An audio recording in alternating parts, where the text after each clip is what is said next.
Hello friends, knowledge मंडली में आप सभी का स्वागत है। आपकी तैयारी को लगातार और अनवरत जारी रखते हुए नवोदय सिस्टम पर आधारित क्वेश्चन सीरीज धौलागढ़ माता सीरीज में हम चर्चा करेंगे कंडेमनेशन इन जेएनवीज एनवीएस। कंडेमनेशन और डिस्पोजल के लिए क्या रूल रेगुलेशन है एनवीएस में, ये सब चीजें आज के डिस्कशन में हम करने वाले हैं। जैसे कि condemnation committee in JNVs, revised procedure of disposal, condemnation approval by RO headquarter, condemnation limit क्या होगी, साथ में प्रोसीजर ऑफ द कंडेमनेशन, पूरा सिस्टम हम चर्चा करेंगे। साथियों, पुरानी परीक्षाओं में कंडेमनेशन और डिस्पोजल पर भर भर के क्वेश्चंस पूछे गए थे। आगामी परीक्षाओं में भी पूछे जाएंगे, जैसे कि assistant, auditor, SSA, OS, ASO, SO, PGT, vice principal, principal, AC, DC and other departmental competitive examinations and departmental examinations in NVS. Dear friends, मैं बताना चाहता हूं कि एनवीएस पर आधारित सारे क्वेश्चंस हैं वो लाए जा रहे हैं धौलागढ़ माता सीरीज में। मतलब कि हर टॉपिक है जो भी आपके सिलेबस में रखा गया है वो चर्चा किया जाएगा धौलागढ़ माता सीरीज में। तो आप धौलागढ़ माता सीरीज के सारे क्वेश्चंस को देखिए और अपनी सफलता को एक नई दिशा दीजिए। चलिए साथियों, शुरू करते हैं नवोदय सिस्टम पर आधारित क्वेश्चन सीरीज धौलागढ़ माता सीरीज पार्ट 34 का पहला क्वेश्चन देख लेते हैं। 641, what type of articles be considered for condemnation and disposal in JNVs. JNV में निस्तारण और निपटान के लिए किस प्रकार के आइटम पर विचार किया जा सकता है। यहाँ पर बताया गया है कि कंडमनेशन और डिस्पोजल के लिए कौन कौन से आइटम हैं वो लिए जा सकते हैं, कौन से आइटम का निस्तारण किया जाएगा।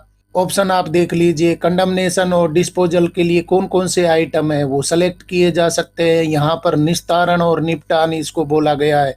हिंदी में निस्तारण बोल लीजिए, जो बेकार आइटम होते हैं उनका निपटान करना होता है, निस्तारण करना होता है। तो उनके लिए कौन कौन से आइटम सेलेक्ट किए जा सकते हैं, आप ऑप्शन पढ़िए कौन सा उत्तर होने वाला है। डियर फ्रेंड्स, डिस्कशन का थोड़ा सा तरीका बदला गया है। मैं आपको क्वेश्चन पढ़ के सुना रहा हूँ इंग्लिश में और हिंदी में भी। इस पीरियड में आपको क्या कर लेना है, क्वेश्चन के ऑप्शन भी देख लेने हैं। अगर आप ऑप्शन पढ़ेंगे और आपको पता है तो आंसर आपके मन में आ जाएगा। और यही हम चाहते हैं कि आप एक्टिव बने रहें, आपकी एक्टिवनेस है वो रहे।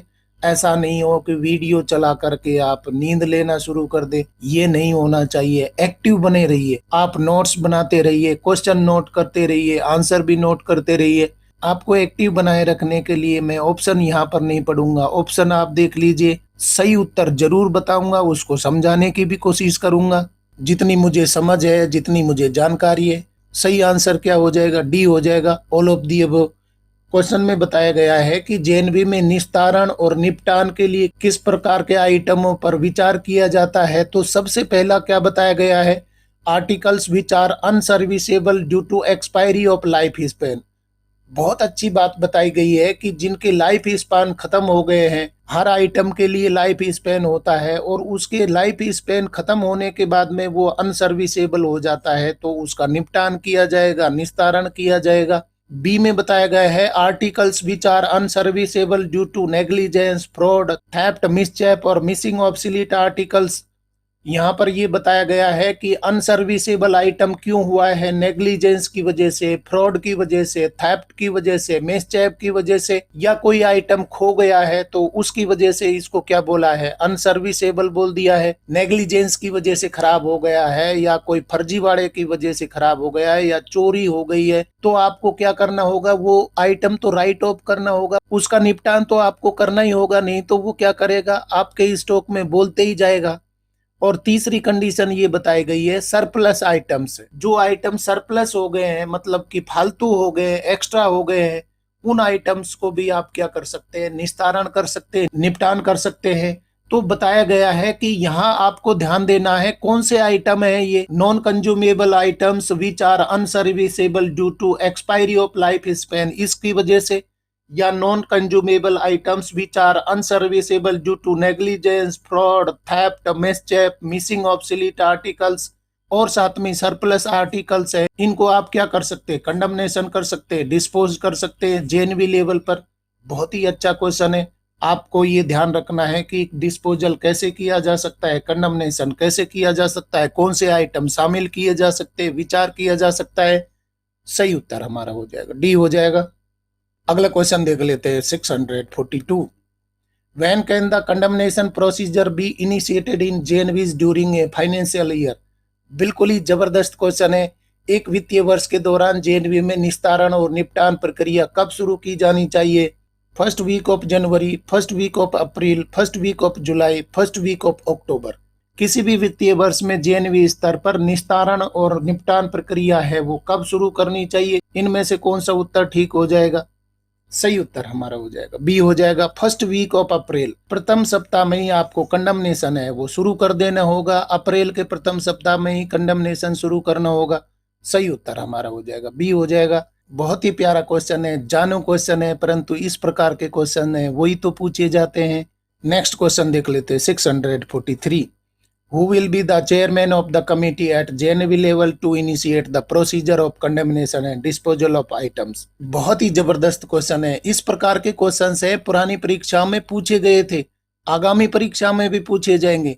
मतलब कि आप ये देखिए कि ये कंडमनेशन पर क्वेश्चन हैं, इस तरीके से आए थे। हमें चीजें पता ही नहीं होती है, रूल रेगुलेशन मालूम नहीं होते हैं और वो क्वेश्चन आ जाते हैं। इस प्रकार के क्वेश्चंस को गलत करके आएंगे तो निश्चित रूप से हमें चोट पहुंचेगी, आघात पहुंचेगी। तो इन आघातों से, इन चोट से बचाने के लिए नॉलेज मंडली ने ठान लिया है कि आपको सफल करवाना है, सारे ऑथेंटिक नॉलेज है आपको प्रोवाइड करना है। वस्तुओं के निस्तारण एवं निपटान की प्रक्रिया प्रारंभ करने के लिए जेएनवी स्तर पर समिति का अध्यक्ष कौन होगा? Vice principal, stock holder, store keeper, principal. वस्तुओं के निस्तारण और निपटान की प्रक्रिया प्रारंभ करने के लिए जेएनवी स्तर पर जो समिति बनती है, कमेटी बनती है, उसके चेयरमैन कौन होंगे, अध्यक्ष कौन होंगे? सही उत्तर हमारा हो जाएगा डी हो जाएगा, प्रिंसिपल। जिस भी जेएनवी में कंडमनेशन और डिस्पोजल प्रोसेस हो रहा है तो वहां के प्रिंसिपल क्या हो जाएंगे? अध्यक्ष हो जाएंगे, चेयरमैन हो जाएंगे। सही उत्तर हमारा हो जाएगा डी हो जाएगा। साथियों, हम कंडमनेशन कमेटी के बारे में भी चर्चा करेंगे, कौन कौन मेंबर होंगे, ये सब चीजें भी आगे हम डिस्कस करने वाले हैं। चेयरमैन तो कौन हो गए? प्रिंसिपल हो गए जेएनवी लेवल के कंडमनेशन कमेटी के। अगला सवाल देख लेते हैं 644। Under what circumstances can non consumable articles be identified as unserviceable before the expiry of their life span as per the condemnation rules? निस्तारण नियमों के अनुसार किन परिस्थितियों में गैर उपभोज्य वस्तुओं को उनके जीवन काल की समाप्ति से पहले अनुपयोगी के रूप में पहचाना जा सकता है? Condemnation committee non consumable articles को कौन सी परिस्थितियों में अनसर्विसेबल घोषित कर सकती है? उसका लाइफ स्पेन अभी भी बाकी है, परंतु उसको क्या करना होगा? अनसर्विसेबल घोषित करना होगा और उसका कंडमनेशन भी करना होगा। कौन सी परिस्थितियों में करना होगा? ऑप्शन देख लीजिए कौन सा उत्तर ठीक होने वाला है, कौन सा ऑप्शन आपके लिए ठीक हो जाएगा। सही उत्तर आपको अगर पता है तो कमेंट भी करते जाइए। यहाँ पर सही उत्तर हमारा हो जाएगा सी हो जाएगा, ड्यू टू अनइकोनॉमिकल रिपेयर। यहाँ पर बताया गया है कि नॉन कंज्यूमेबल कोई आर्टिकल है, उसको लाइफ स्पेन खत्म होने से पहले ही अनसर्विसेबल घोषित करना होगा, क्योंकि अगर उसकी रिपेयर की जाएगी तो वो उचित नहीं होगा, किफायती नहीं होगा। आइटम की मूल कीमत से ज्यादा रिपेयर में लग जाएगा तो वो क्या हो जाएगा? अनइकोनॉमिकल रिपेयर हो जाएगा। उसकी मरम्मत है वो किफायती नहीं मानी जाएगी। तो क्या करना होगा? अनसर्विसेबल घोषित करना होगा, अनुपयोगी घोषित करना होगा। अगला सवाल देख लेते हैं 645। Which member may be dispensed of from the committee if the proposed condemnation list does not contain any item with a purchase value exceeding ₹50,000 per item?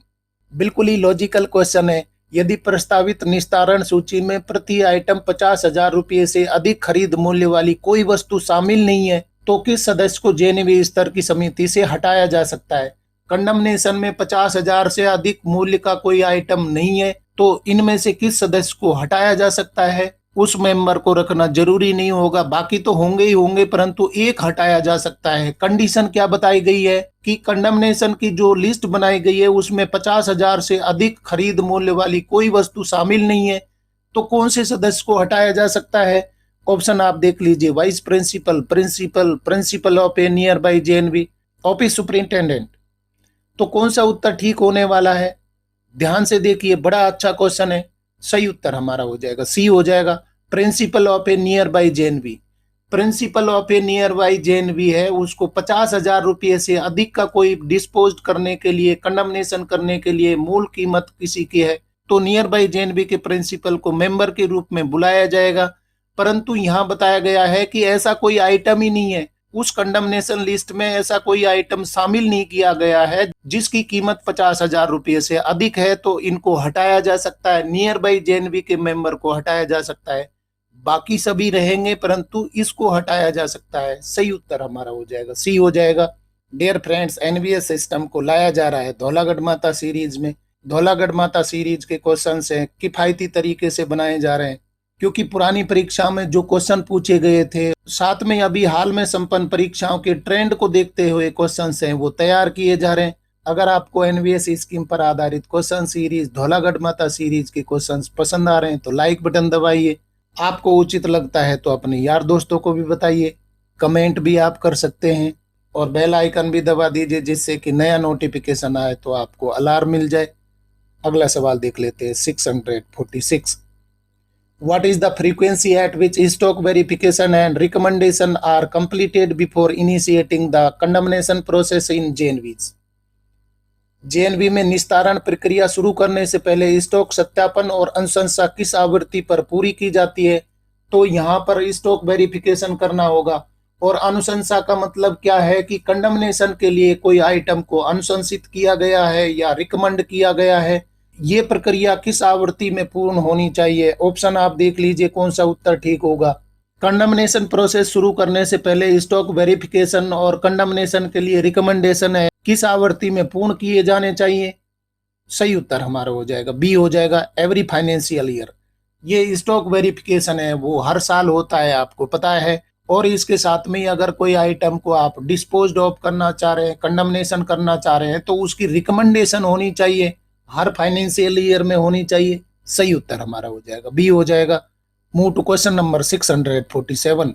Who is nominated by the regional office for the proposed condemnation of items with an original purchase value exceeding rupees 50,000 per item in the committee at JNV level? JNV स्तर पर समिति में प्रति item 50,000 से अधिक मूल खरीद मूल्य वाली वस्तुओं की प्रस्तावित निस्तारण के लिए क्षेत्रीय कार्यालय द्वारा किसे नामित किया जाता है?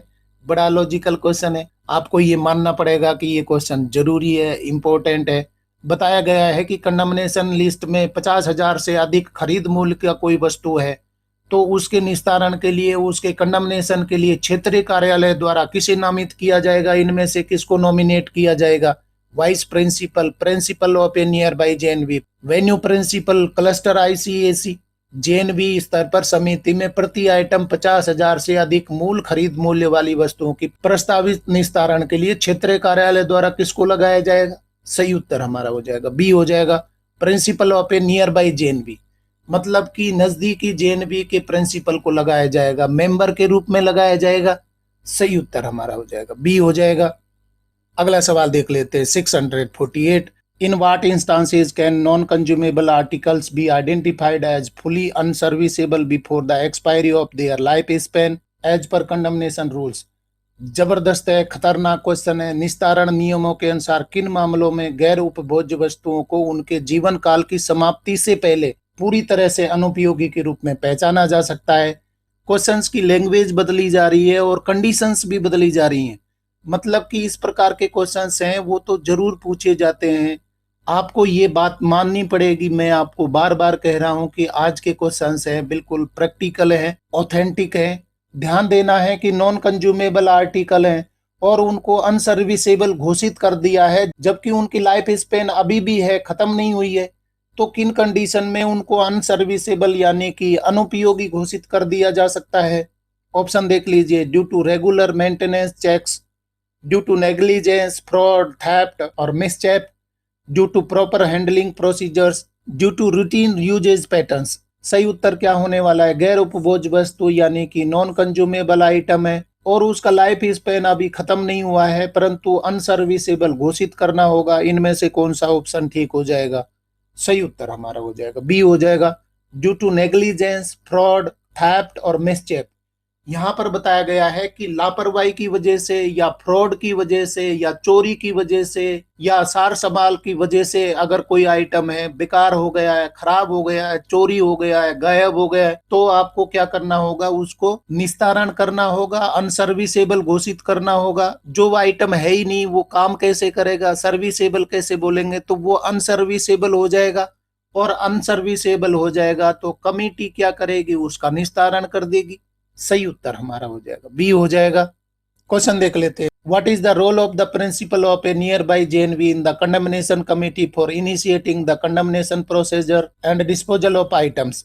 निस्तारण प्रक्रिया शुरू करने और वस्तुओं के निपटान के लिए निस्तारण समिति में नजदीकी जेएनवी के प्रिंसिपल की क्या भूमिका है। आपको कंडमनेशन इनिशिएट करना होगा, कंडमनेशन प्रोसीजर शुरू करना होगा, डिस्पोजल करना होगा आइटम्स का। तो जेएनवी स्तर पर कंडेमनेशन कमेटी बनी है, उसमें नियर बाई जेएनवी के प्रिंसिपल का क्या रोल हो जाएगा, उसको मेंबर बनाया गया है। और नियर बाई जेएनवी के प्रिंसिपल को कौन नॉमिनेट करता है, आरओ नॉमिनेट करता है। ये भी हम कंडीशन देख चुके हैं।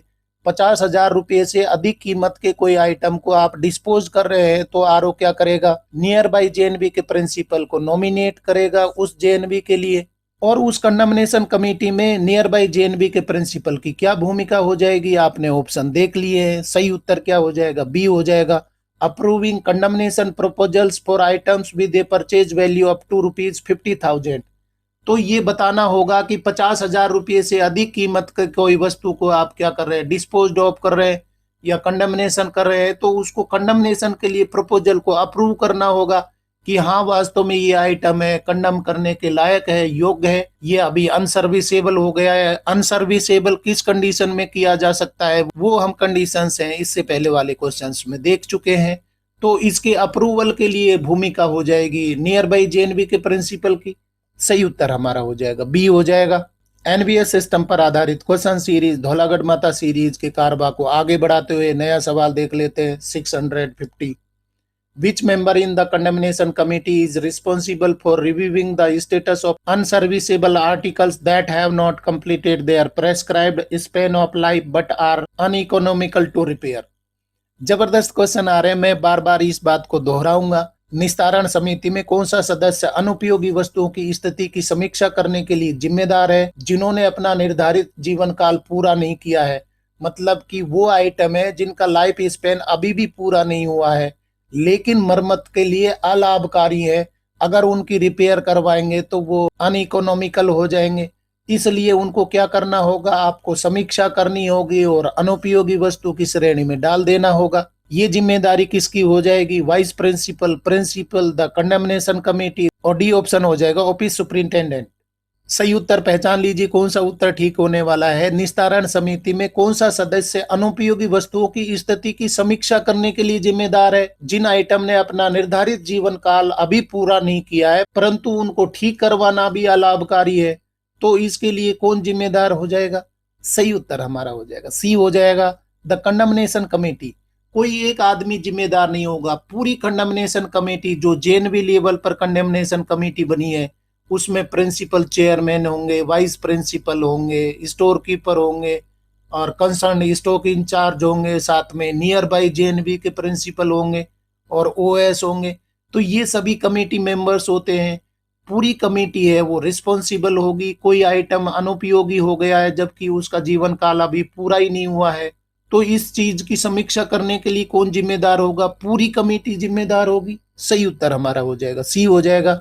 डियर फ्रेंड्स, आज के क्वेश्चंस फोकस्ड है कंडमनेशन प्रोसीजर पर और कंडमनेशन पर आधारित क्वेश्चंस हैं। पुरानी परीक्षा में बहुत ज्यादा पूछे गए थे, लोग गलत करके आए थे, तो आप क्वेश्चंस को गलत ना करें, सारे क्वेश्चंस सही कर पाए, इसलिए आज का हम डिस्कशन कर रहे हैं। अगर आपको आज के क्वेश्चन पसंद आ रहे हैं तो लाइक बटन दबाइए। और साथियों, मैं कॉन्फिडेंस से कहना चाहता हूं कि एनबीएस सिस्टम पर आधारित दूसरी कहीं पर सीरीज नहीं मिलने वाली है, इसलिए अगर आपको लगता है तो अपने यार दोस्तों को भी बताइए, कमेंट भी करिए। देख लेते हैं अगला सवाल 651।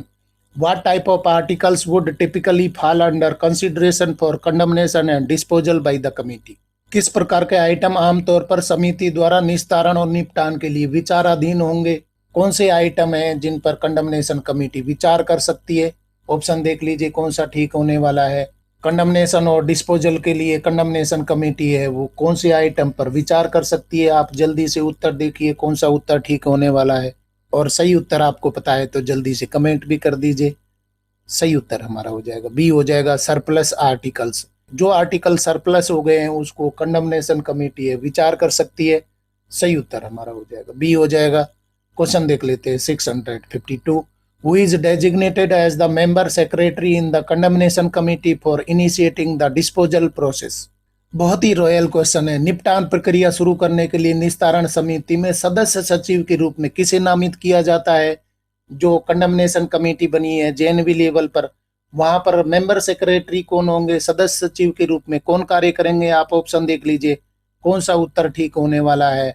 इस प्रकार के क्वेश्चन हैं वो बार बार खड़े मिलते हैं, इसलिए इसको क्या बोला है? रॉयल क्वेश्चन बोला गया है। सदस्य सचिव कौन हो जाएंगे? सही उत्तर हमारा हो जाएगा डी हो जाएगा। ओएस ऑफिस सुपरिंटेंडेंट है वो क्या हो जाएंगे? उस कंडमनेशन कमेटी के मेंबर सेक्रेटरी होंगे यानी कि सदस्य सचिव होंगे।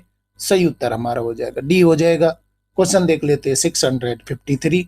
What action does the committee take regarding obsolete articles during the condemnation process? निपटान प्रक्रिया के दौरान अप्रचलित आइटम के संबंध में समिति क्या कार्रवाई करती है? ऑप्शन देख लीजिए कौन सा ठीक होने वाला है। ऑब्सोलीट आर्टिकल है मतलब कि रद्दी पड़ा हुआ है, बेकार पड़ा हुआ है, जो काम का नहीं है। तो कंडमनेशन प्रोसेस में कमेटी क्या निर्णय ले सकती है, किस प्रकार की कार्रवाई कर सकती है? आपने उत्तर देख लिए, ऑप्शन कौन सा ठीक होने वाला है? सही उत्तर हमारा हो जाएगा बी हो जाएगा।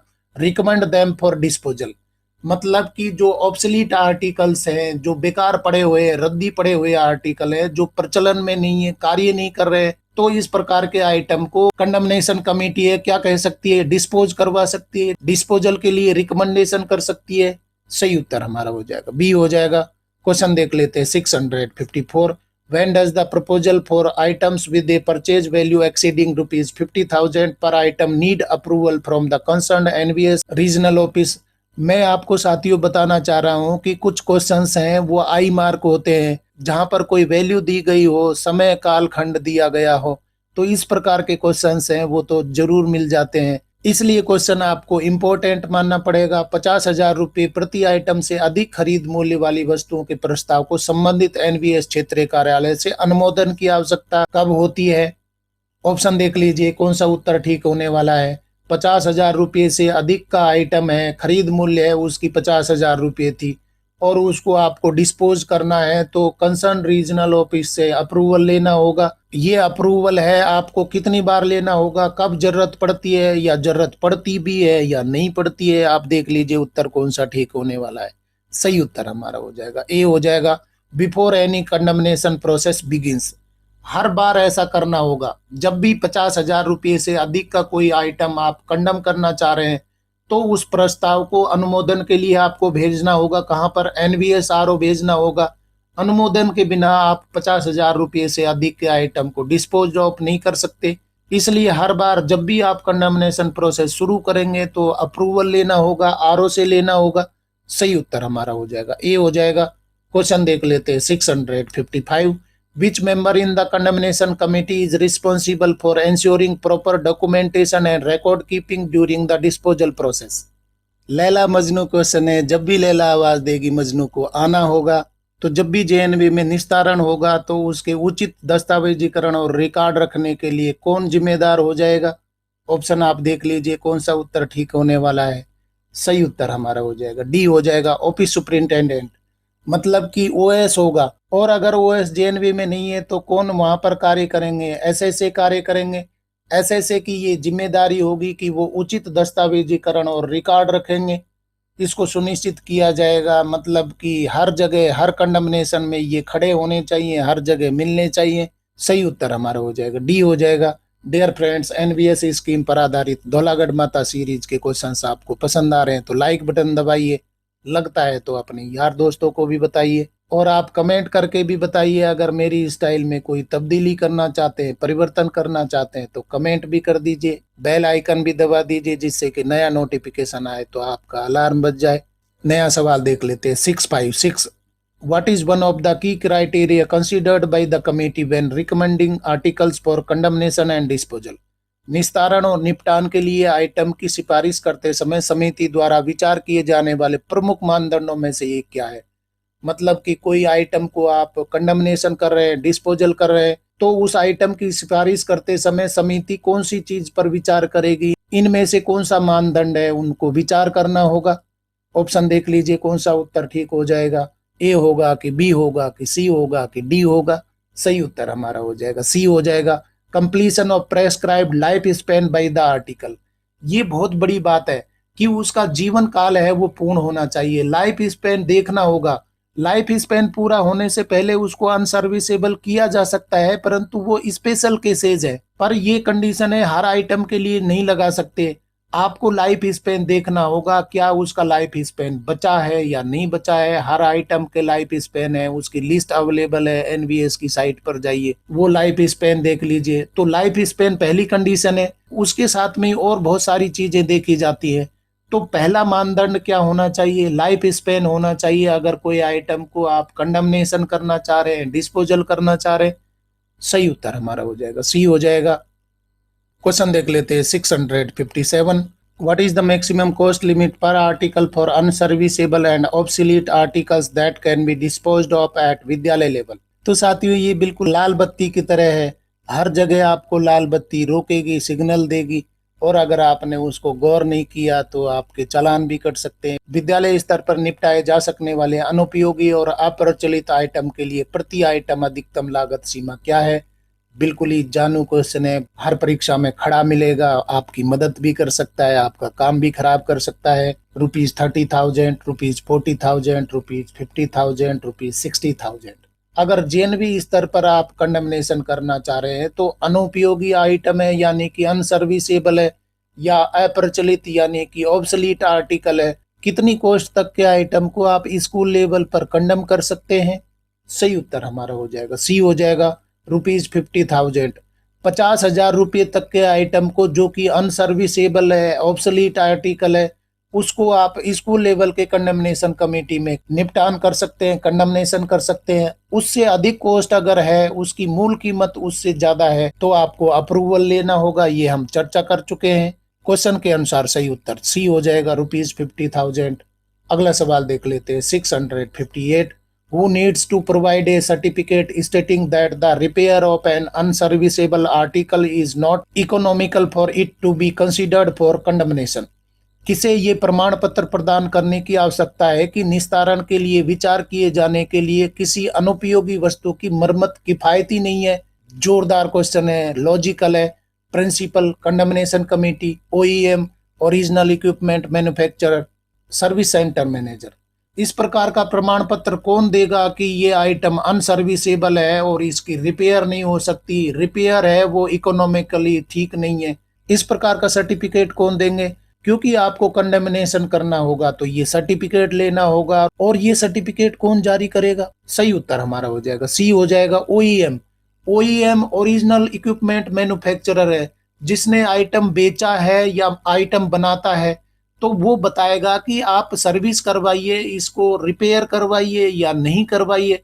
आपने रिपेयर करवाया और उसकी परचेज वैल्यू है उससे ज्यादा खर्चा बैठ जाता है, तो क्या करना होगा, आपको अनसर्विसेबल घोषित करना होगा, और अनसर्विसेबल होने के बाद में कंडेमनेशन कर दिया जाएगा।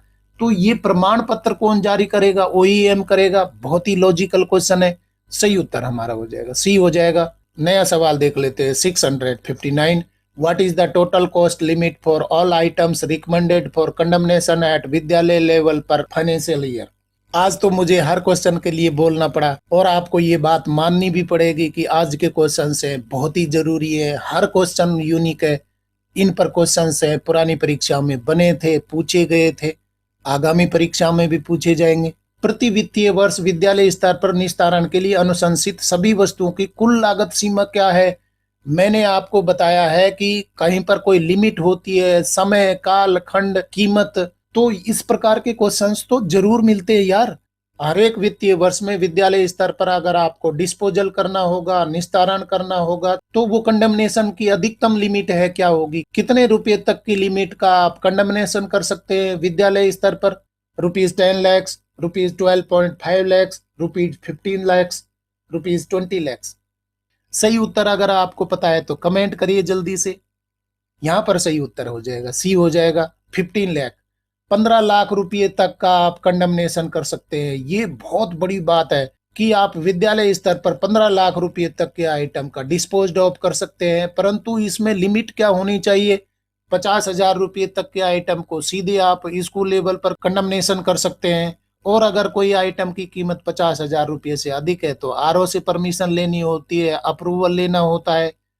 इसके साथ में ही आरओ है एक नियर बाई जेएनवी के प्रिंसिपल को नॉमिनेट करता है, और एक कंप्लीट फाइनेंशियल ईयर में 15 लाख रुपए तक का आप एक जेएनवी में क्या कर सकते हैं, कंडमनेशन कर सकते हैं। ये आपको फिगर ध्यान रखना पड़ेगा, आपको गौर करना पड़ेगा।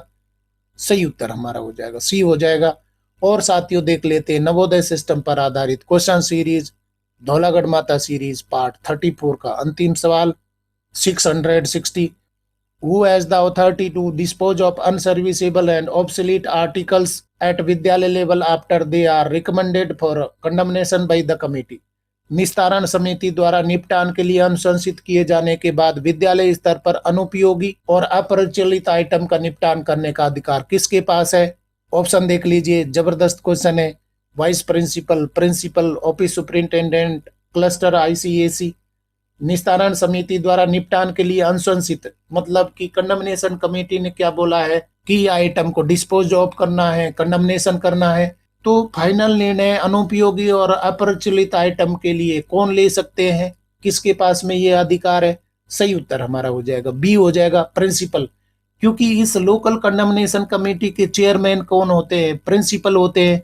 जब ये चेयरमैन होंगे तो कंडमनेशन कमेटी के द्वारा जो भी अनुशंसा आएगी उसका फाइनल निर्णय किसके द्वारा लिया जाएगा? चेयरमैन के द्वारा लिया जाएगा, यानी कि प्रिंसिपल के द्वारा लिया जाएगा।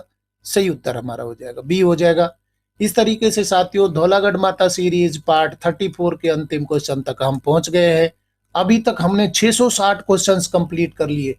धौलागढ़ माता सीरीज के क्वेश्चंस हैं वो नवोदय सिस्टम पर आधारित है। नवोदय सिस्टम के जितने भी टॉपिक हैं वो सारे चर्चा किए जा रहे हैं। 660 क्वेश्चंस का मतलब है कि ये क्वेश्चंस आपकी परीक्षाओं में फंसने वाले हैं, जैसे कि assistant, auditor, SSA, OS, ASO, SO, PGT, vice principal, principal, AC, DC and other post in LDC and LDE examinations. Dear friends, knowledge मंडली ने आपके सिलेबस को चारों ओर से घेरने के लिए बवंडर प्लान बनाया हुआ है, जिसमें सर्विस रूल्स है, इसके साथ में एकेडमिक पार्ट और पेपर का जनरल पार्ट भी करवाया जा रहा है। अगर आपने बवंडर प्लान के वीडियो नहीं देखे तो जरूर देखिए और अपनी सफलता को धार दीजिए। आज के क्वेश्चन पसंद आए तो लाइक शेयर करें और चैनल को सब्सक्राइब करना तो बहुत ही जरूरी है, क्योंकि नॉलेज मंडली is the right choice. Thank you very much.